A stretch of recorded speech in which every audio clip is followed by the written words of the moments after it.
Talking Music with Big Andy.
Hello, just to let you know that the original version of this that was put up on YouTube had to be taken down due to copyright reasons.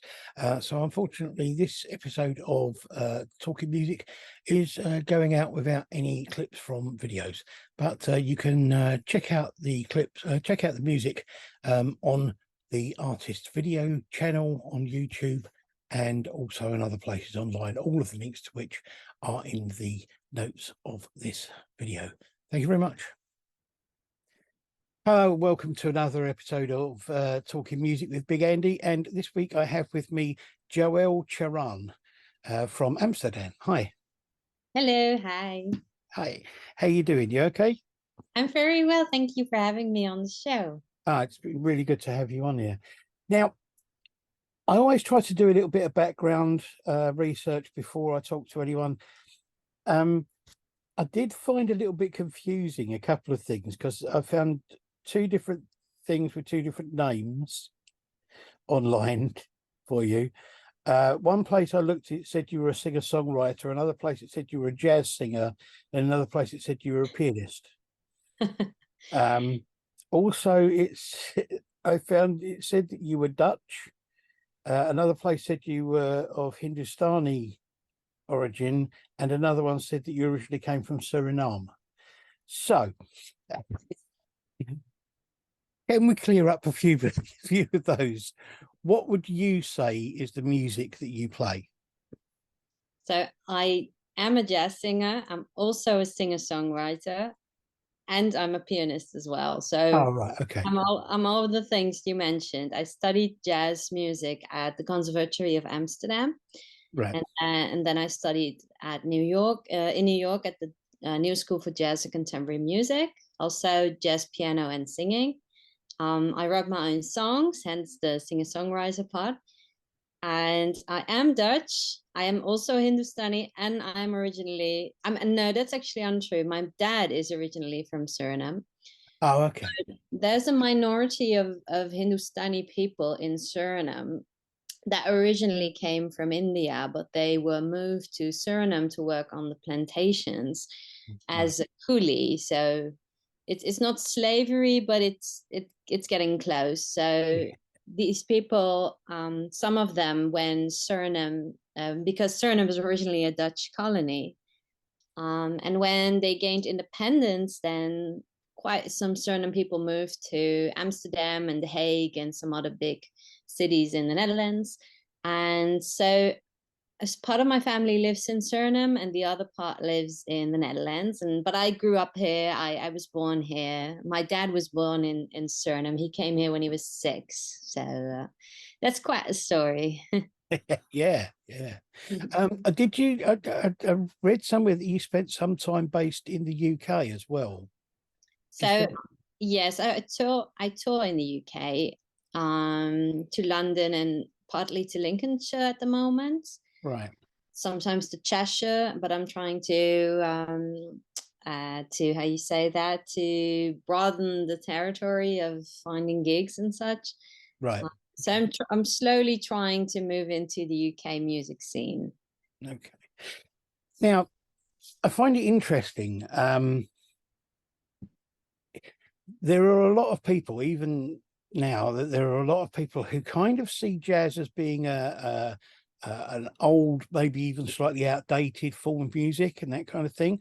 Right. And I'm interested as to why somebody like yourself, you know, of your age, would be so heavily into jazz and want to go into doing jazz rather than pop music or anything else. Was there something in your upbringing, something in your past that led you that way, or was it just purely a sort of something that you got into that kind of music and it kind of drew you towards it? To be honest, it was just like that. I had a teacher before I went to the conservatory who was a jazz student at the time, and she taught me how to sing, how to play piano for about 8 years. So she sort of made it happen that I went into the jazz scene. I do say lots of jazz musicians say sort of an expression that if you can play jazz, you can also play pop, which I don't really agree with because pop is a very different way to approach music. But I am fortunate to be able to read notes and to do my solfeggio for my ears and have all that sort of theory in place, which you learn at the jazz conservatory. The only thing that I find personally a shame is that jazz is a form of studies Right. where it was actually originally a form of black music, black musicians who used to play in the orchestras of, for example, Frank Sinatra. Yeah. Would then after the concert with the orchestra, they would go to a club, and just jam like Miles Davis, John Coltrane, all these famous jazz musicians. They were just jamming, and it was like a part of their life, much more than a form of studying music. It becomes so black and white, so stiff. It's sort of, well, that's what I find a shame about studying jazz in that sense. Yeah, I mean, my limited experience is that there are quite often, there's almost like two different types of jazz musician. There's the jazz musicians that are very much it's the learned jazz, and that's what they play, and they never sort of Right. like vary from that. And there are the ones that are just like, as you say, like John Coltrane and Miles Davis and people like that, who most of their what they play is down to the feel of the music, and it's down to their interpretation of the notes and their emotions at the time and all that kind of thing. It's a lot more of a free form Right. sort of music to play. Yeah, and there are also some modern artists that I find amazing, like Laura Mvula is a British singer-songwriter as well. She makes really cool music. Yeah, the Jamie Cullum, Diana Krall. It's that's kind of like, I like that sort of style. It's all very even Michael Bublé, I think, is a great singer. I just believe you should be able to express yourself in whatever kind of music you make. Um, Yeah, yeah. yeah, I must admit, I mean, one of the things I really like is I like it when people can cross fertilize, if you like, with genres and things like that. I like people like Katie Lang, who manages to get the kind of jazz sound, but also with a country feel to some of her stuff. that is great. It's That's cool. that kind of thing, and that was one of the things that drew me to your music, was the fact that what I heard was although you've got the jazz thing there, there's an undercurrent or an under sort of like scoring of like more kind of traditional sort of folk style instruments, and especially with things like the Indian style drumming and things like that. Yeah. Is that from your like Hindustani and Suriname sort of background? Is that where that influence comes? Definitely. It comes from classical Indian music. There are a lot of really special Indian instruments that are not very well known here. And I would like to introduce my audience to those sounds because yeah, there's so many things you can do with, for example, a bansuri flute or a tabla. Mm. Um, it's very nice to blend that with Western orchestration, Western melodies and instruments. You get such pretty and special sounds that I really like to experience with those. Yeah, those sounds from my roots.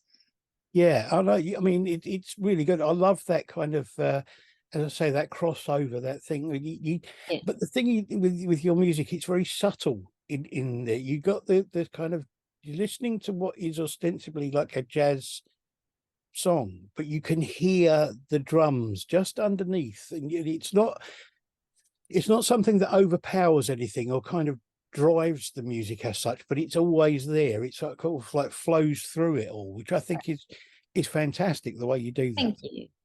Thank you. That's great to hear. Do I you? sorry. Sorry, no, what were you going to say? Yeah, I can't take all the credits for those ideas. I worked with this British producer John Reynolds, and he also had a lot of ideas about these subtle mix things and with the tabla underneath. So yeah, Yeah. I can't take all the credits for that. It's interesting actually, because I was talking to somebody a while ago, and we were talking about a whole thing about the use of drones in music, Right. and we were saying about the fact that if you listen to quite a bit of jazz, the especially sort of like more kind of slow sort of lounge sort of stuff, or even the sort of like slow sort of Like bebop elevator sort of music, things. Yeah, well, no, not quite, but yeah, sort of lounge stuff that's music. a bit more kind of like it kind of flows rather than being kind of like a big beat or whatever. Right. Um, but a lot of the time they use things like saxophones and that as drones. Yeah, And that's cool. we were saying about the fact that, if you look at things like uh, using Indian instruments, that you have the sort of the drone going on in a lot of the Indian instruments and that kind of thing, and it kind of it would make a good crossover. And then I heard your music, and I thought, oh, somebody's already kind of doing stuff like this. It's really interesting. Have you thought about using more of those sort of instruments in the things like the sitar and that sort of thing? Definitely.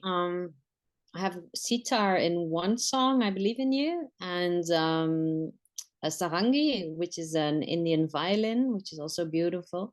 So I blend the sarangi and the sitar. Yeah, yeah, Um, you have tabla, you have tempura, which is kind of a Japanese dish as well, but it's also an instrument. And I love the bansuri flute as well. It's a very beautiful, yeah, it's a very beautiful wood sort of sound. It's very pretty. yeah. Yeah, you can't put each instrument in each song, so I try to see, like, to listen in which songs I prefer, like a flute or a sitar or a sarangi. And I took orchestration lessons at the conservatory, All so right. so I also I arrange everything myself. I write all the notes for all the instruments. I just can't play everything, unfortunately, but try to play. Like, I have this one song coming out with French horns, and I really love that sound as well. Yeah, yeah. Yeah, so I tried to find like what the song needs in both Western and Indian orchestration. Yeah, no, that's cool. I really like it. I love the way it mixed together. You issued your debut EP, Silhouette, in 2018. Is that right? So I released that one only in the Netherlands. My first UK release was in 2020. All right. Was that the Ashira EP? Yes, that's right. Yes. Right. Okay. I must admit, I mean, I've listened to some of them. I think it's really good. The two that really sort of stood out for me was Man in a Town Car. Oh yeah. I really like that. Thank It's you. such a really good feel to it. And the other one was Stained Glass, Oh yeah, yeah. which Thank you.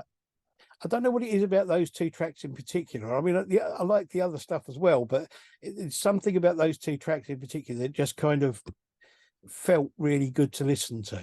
Well, thank you. That's really nice to hear. Yeah, I really like what you're doing, and I hope that you can expand what you're doing in the UK so that more people get to Thanks. hear it. Thank Um, Well, this you, definitely helps. So that's great. Thank you for having me again. oh no, it's fine. You got a new single coming out on the 1st of September called "Forgive Me." Yeah, that's right. What can you tell us about that? So I wrote that song when I was in New York, living there. I felt it was a great experience, but it was also an ocean away from home.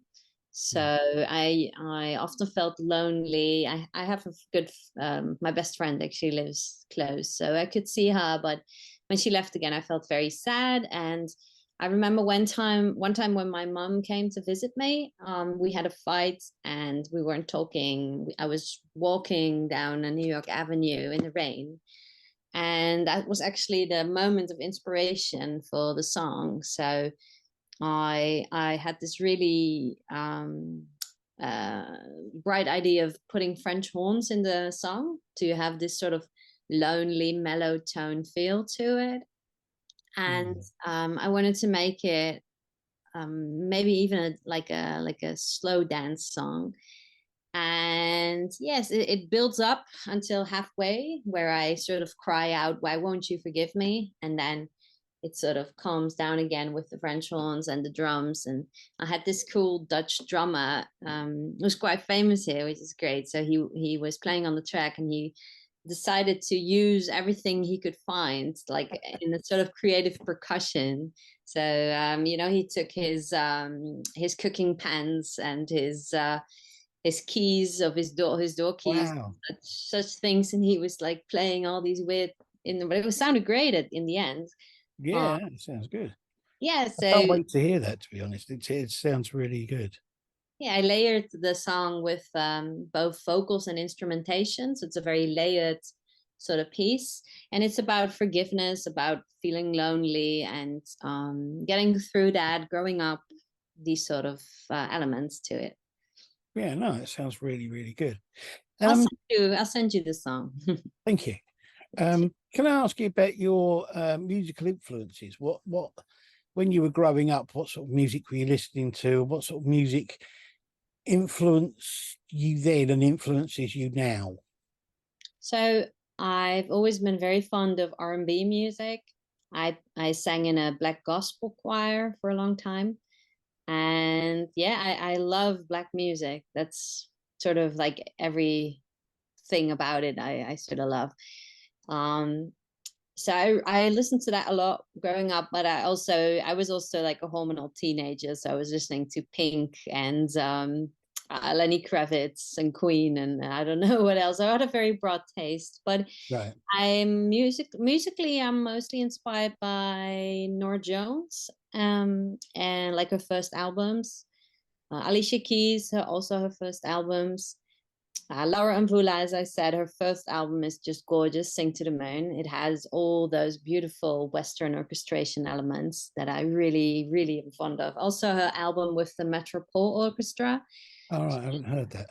It's a really cool. They arranged all her songs for orchestra, and it just sounds amazing. Um, so that is my influence. I like Liana La Havas, Sarah McLachlan, Mm. Sarah Bareilles. Yeah, these quite a lot of singers. Yeah, yeah. No, I mean, there are so many good singers on the jazz front, on the singer-songwriter front out there now, and it have been over the years. But there are so many of them, and I think quite often they get sorry, they get kind of overlooked in the mainstream, and I don't know Yeah, why that is. It's kind of like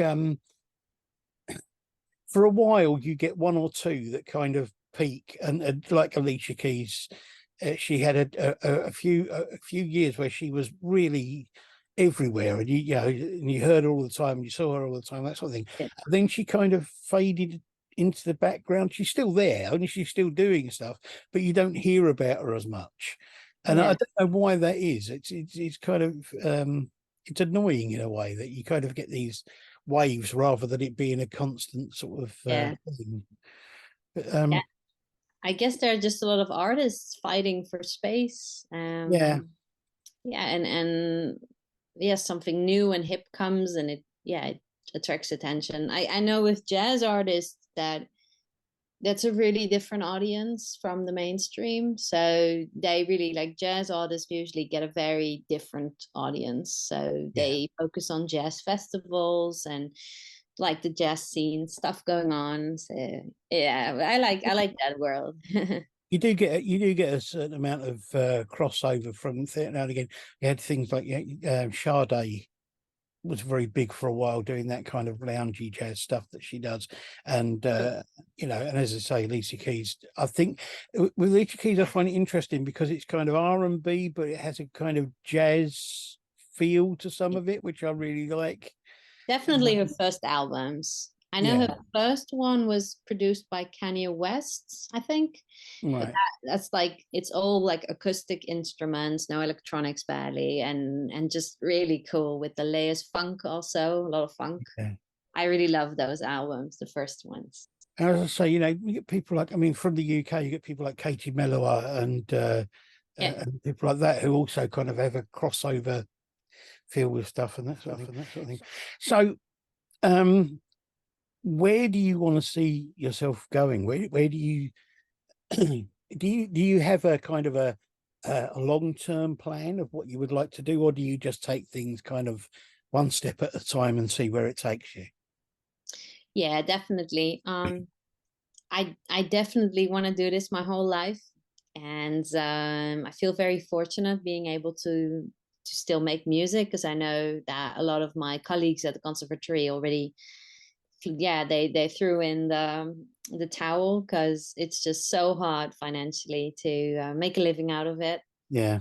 So I also need like jobs on the side to, to support myself. I definitely want. I made an album with the producer I mentioned before. Um, and I was really cool because he worked with Sinead O'Connor as well on U2 and Brian Eno and all these big names. So I was All really right.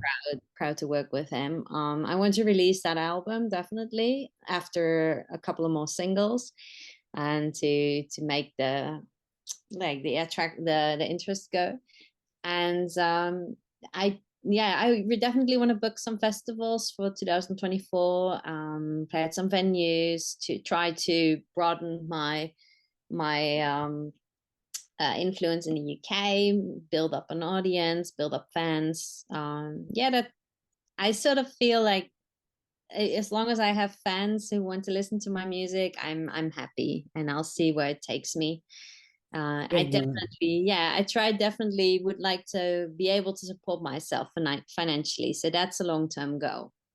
Yeah. okay. That's reasonable. I mean, it's not too it's not too high a goal to aim for, and I think you'd probably be able to get there without any problem. I've got to say, I think you have I don't know, it may sound like I'm gushing here, but I think you've got a really lovely voice. You've got a Thank fantastic you. tone to your voice, Thank you. That's I really like what you're doing, and I hope you keep doing it for a long time. well, thank you. And thank you so much again for having me on the show. It's no problem Really whatsoever. great to hear that you enjoyed listening to my music. It's really nice. It's been really good. It's nice to find new music, new artists, as Definitely. well as new to me anyway, if you've been around for a while. But it's nice to find new music, new artists, and just kind of discover new things. Um, Thank you for being on the show. Thank you so much. Yeah. I will put links up as I always do to social media and to YouTube channels and things like that, and Spotify. Keep an eye out for the single on the 1st of September, and keep an eye out for any future dates and concerts, and go along and have a watch. Thank you to everyone for watching and listening, and we will see you again soon. Thank you very much. Bye. Thank you. Bye.